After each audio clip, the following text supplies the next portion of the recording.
Dear students, it is again me to stand before you to give you another video lecture. And in the last class, we learnt about hydrogenation of alkenes using Wilkinson's catalyst. And in today's lecture, I am going to discuss about hydroformylation reaction, which is catalyzed by another organometallic catalyst. Let's go into the lecture. So as I told you earlier, we are going to discuss about hydroformylation reactions, which is also called as oxo process. What is hydroformylation reactions? An alkene, when reacted with hydrogen and carbon monoxide in presence of a catalyst to give an aldehyde, is called as hydroformylation. In simple, alkene is converted into an aldehyde. Very simple. In the last class, we discussed about hydrogenation, where a hydrogen molecule gets added between the double bond of an alkene. Here, one hydrogen and one aldehyde group. We normally call the aldehyde group as a formyl group. So in short, a formyl group and one hydrogen atom is added between the double bond to get an aldehyde. So this reaction is called as hydroformylation reaction. The catalyst we are going to use for this reaction is a dinuclear cobalt complex. Octacarbonyl dicobalt complex is the catalyst of this reaction. The importance of this reaction is alkenes can be converted into aldehydes. Aldehydes are very important because it can be either reduced to alcohols or it can be either oxidized to acids. Both alcohols and acids are very important in industries. Again, the byproducts, and I have written here as secondary products. The byproducts can be used as plasticizer or solvents, etc. So these are the importance of these reactions. There are some of defects.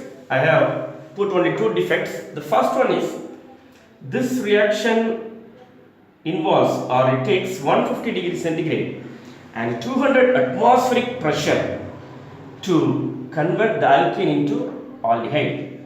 So 150 degrees centigrade and 200 atmospheric pressure are very high to construct such a plant, which involves very high cost. The second thing is we get linear and branched products. That means linear and branched aldehydes. So we have to separate a linear and branched from the branched one in order to get a linear product. However, a mechanism was proposed involving this catalyst by Heck and Breslow. Now let us move on to the mechanism as proposed by Heck and Breslow. And here is the mechanism, and now I have given the diagrammatic representation of this mechanism. The first step starts with our catalyst, that is the dinuclear cobalt complex, adds with hydrogen, and this hydrogen splits the dinuclear complex into a single mononuclear complex, that is tetracarbonyl hydrido cobalt complex, and this is the first step. So this is the active catalyst of our hydroformylation reaction, which is 18 electron species. The next step is the addition of the elimination of carbon monoxide. One carbon monoxide is lost from this active catalyst to form a 16 electron species with one vacant site, and this is our second step. The next step is the coordination of alkene. The coordination of alkene to form an 18 electron species. This coordination of alkene is very similar. We have already seen in our hydrogenation reaction. So the alkene gets coordinated to one of the vacant sites available to form an 18 electron species. and this is the third step. The fourth step involves a migratory insertion reaction.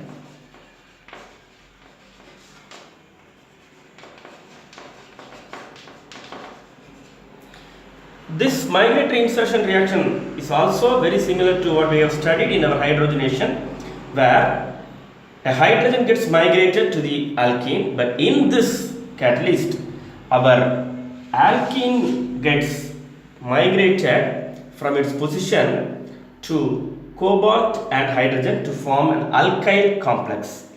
So here is an alkyl complex which is again a 16 electron species. The next step is the addition of one more carbon monoxide or carbonyl group to form an 18 electron species. The next step is, that is the sixth step, is again a migratory insertion reaction, which is very crucial.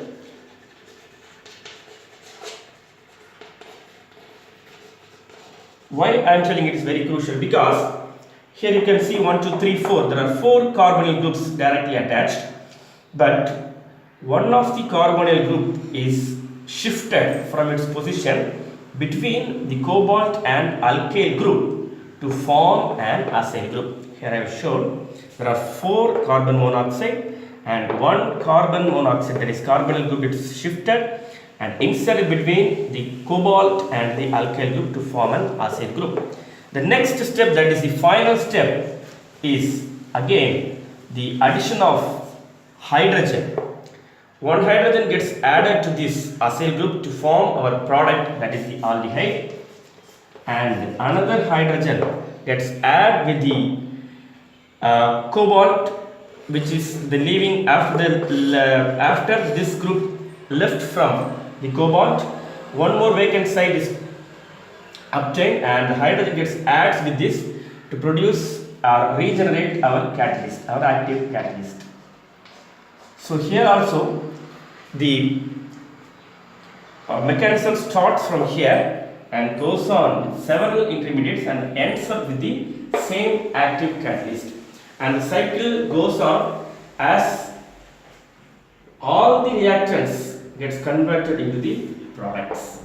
So in this mechanism, that is hydroformylation reaction, our alkene gets converted into aldehyde with the increase in one carbon chain with a series of steps, which starts from 18 electron species, then 16, and shuttling of 16 and 18 electron species to give the final product and regeneration of the catalyst.